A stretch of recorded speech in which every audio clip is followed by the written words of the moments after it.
శ్రీవిష్ణురువాచ గీతాశ్రయోహం తిష్ఠామి గీతా మే చోత్తమం గృహం గీతా జ్ఞానముపాశ్రిత్య త్రీన్ లోకాన్ పాలయామ్యహం గీతా మే పరమా విద్యా బ్రహ్మరూపా న సంశయః అర్ధమాత్రాక్షరా నిత్యా స్వానిర్వాచ్య పదాత్మికా. మీరు ఎవరన్నా ఒక మనిషిని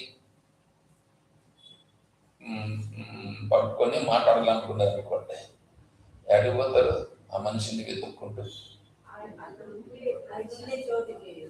అదే అతను ఉండే చోటే. ఎక్కడ? ఉద్యోగం చేస్తాడు, వ్యాపారం చేస్తాడు, ఎక్కడెక్కడో పోయి వస్తూ ఉంటాడు అతను. ఆయన పట్టుకోవాలంటే మీరు అడిగిపోతారు. ఎక్కడున్నాడు నువ్వు పట్టుకుంటావు?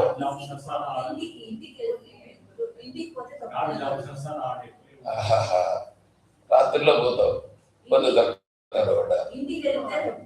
ఇంటికి పోతే ఖచ్చితంగా దొరుకుతాడు. ఎందుకంటే నీకు జాబ్కి ఖచ్చితంగా వస్తాడన్న గ్యారెంటీ ఉందా? ఏమో లీవ్ పెట్టిండొచ్చు, వ్యాపారాన్ని పెట్టిండొచ్చు, వేరే వాళ్ళు పెట్టిండొచ్చు. ఇంటికి పోతే ఆడికి వినా తిండి తినేదానికి రావాల. ఊర్లో ఉంటే ఆడికి వినా రావాల. సరే, ఒకవేళ ఎవరన్నా బయట పోయినా ఇంటికి రావాల్సిందే. ఈ రూపు రేపైనా మన్నాడు. నచికేతుల వారు పోయినాడు యమధర్మరాజు ఇంటికి. 3 రోజులు లేడు ఆయన. 3 రోజులు లేకపోతే 3 రోజుల తర్వాత వచ్చి యమధర్మరాజు గారు నచికేతుల వారిని, అయ్యా నేను 3 రోజులు లేకపోయినాను, ఎక్కడెక్కడో వెళ్ళిపోయినాను, వేరే పని నుండి వెళ్ళినాను, నేను ఇప్పుడు వచ్చినాను, మీరు కుర్చీలో కూర్చోండి, వెనకాల ఆ కుర్చీలో కూర్చోండి, దాంట్లో సరే ఈ పక్క కూర్చో, నువ్వు ఇంట్లో కూర్చోవే, ఈ పక్క కూర్చో, ఆయన నా పక్క కూర్చో.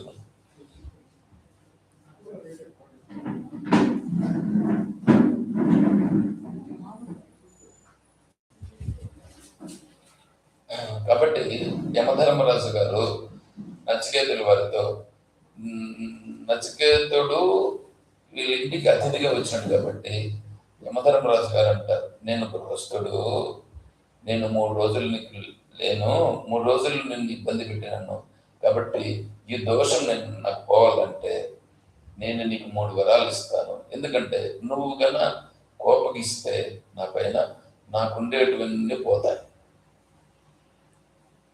నాకుండేటువంటి ఐశ్వర్యాలు కానీ, నా సతి కానీ, ఇవన్నీ కూడా పోతాయి. కాబట్టి నువ్వు నన్ను కోపగించద్దు, నా మీద ప్రసన్నత కలిగి ఉండు, కాబట్టి నీకు నేను 3 వరాలు ఇస్తాను, కాబట్టి నువ్వు ప్రసన్నుడుగా. అంటే సరే పర్లేదు స్వామి, సంతోషం, మా తండ్రి గారు నాకు ఇచ్చేసారు కాబట్టి, నీకు ఇచ్చేసారు కాబట్టి నేను వచ్చినాను అని చెప్పి మళ్ళీ ఏదో జరుగుతుంది. కాబట్టి మనం ఎవరైనా పట్టుకోవాలంటే ఏం చేయాలి? వాళ్ళ ఇంటికి వెళ్తే ఏడ దొరుకున్నా ఆడికి వస్తాడు. ఇక్కడ అంటున్నాడు గీతాశ్రయోహం, గీత ఆశ్రయము. నేను ఎక్కడ ఉంటాను అంటున్నాడు? గీతను ఆశ్రయించుకొని ఉంటాను. ఎవరు చెప్తాను ఇది మాట? విష్ణు చెప్తున్నాడు. విష్ణు భగవంతుడు శ్రీకృష్ణ పరమాత్మ కదా చెప్పినాడు. అంటే సగుణ బ్రహ్మ భగవద్గీతను చెప్పినాడు. సగుణ బ్రహ్మ చెప్పిన భగవద్గీత శ్రీకృష్ణుడు చెప్పినాడని మీరు అనుకుంటారు. శ్రీకృష్ణుడు గారు చెప్పింది సగుణ బ్రహ్మ చెప్పింది. ఇప్పుడు సగుణ బ్రహ్మను గురించి నువ్వు తెలుసుకోవాలి, దేవుని గురించి తెలుసుకోవాలి. నువ్వు ఏడికి పోవాలంటే గీత ఆశ్రయోహం, భగవద్గీత నేను ఆశ్రయించుకుని ఉంటాను. తిష్టామి, అందులో కూర్చొని ఉంటాను. గీతామేచ ఉత్తమం గృహం, ఉత్తమం గృహం నా ఇల్లు అది. నేను ఎన్నో జాగాల్లో ఉంటా, గుళ్ళో ఉంటా, తీర్థయాత్రల్లో ఉంటా, నదుల్లో ఉంటా, ఇంకా ఎక్కడెక్కడో వైకుంఠంలో ఉంటా, ఇవన్నీ ఉంటా, భక్తుల హృదయాల్లో కూడా ఉంటా. కానీ ఉత్తమమైన గృహం ఏదంటే భగవద్గీత నా ఇల్లు. అంటే నువ్వు భగవంతుని పట్టుకోవాలంటే అడిగి పోవాలా? భగవద్గీత దగ్గరికి పోవాలా? భగవద్గీత దగ్గరికి పోయి భగవద్గీతను గురించి నువ్వు విచారం చేసి తెలుసుకుంటే అప్పుడు ఆ సగుణ బ్రహ్మ యొక్క పరిస్థితి, నిర్గుణ బ్రహ్మ యొక్క పరిస్థితి, ఆ పరమాత్మ అంటే ఏంటనే విషయం నీకు తెలుస్తుంది. అయితే మాట్లాడుకోవచ్చు, నీ వ్యవహారాలన్నీ జరుపుకోవచ్చు. నేను ఈ భగవద్గీతలో చెప్పినట్లే ఈ లోకాన్నంతా పరిపాలిస్తున్నాను. కాబట్టి గీతమే పరమా విద్య. భగవద్గీత ఉత్తమమైనటువంటి విద్య. అన్ని విద్యలు భగవద్గీత కంటే దిగదుడిపే. బ్రహ్మరూప నా సంశయ. ఏం చేస్తుంది? ఇది బ్రహ్మరూపమును నీకు అనుభవిస్తుంది. అర్ధమాత్ర అక్షర నిత్య. ఎటువంటి స్వరూపం అది? అర్ధమాత్ర. ఆ ఓ మా అర్ధమాత్ర. ఆ ఊ మాత్రలు జాగ్రత్త స్వప్న సుషుప్తులు, స్థూల సూక్ష్మ కారణ శరీరాలు. అర్ధమాత్ర అది సగుణ బ్రహ్మ, నిర్గుణ బ్రహ్మ. స్వ అది నువ్వే, అనిర్వాచ్య పదాత్మిక, అది అనిర్వాచ్యమైనది, దానిని చూపిస్తుంది అని పరమాత్మ ఇక్కడ మనకు చెప్తున్నారు.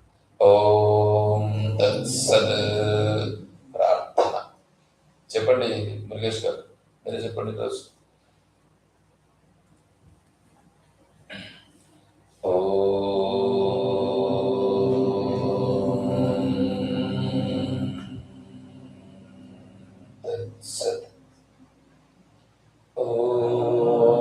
పూజ్య ప్రభో కరుణా సముద్ర ప్రేమమయ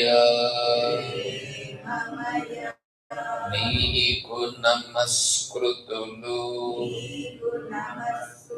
సాష్టాంగ ప్రణామ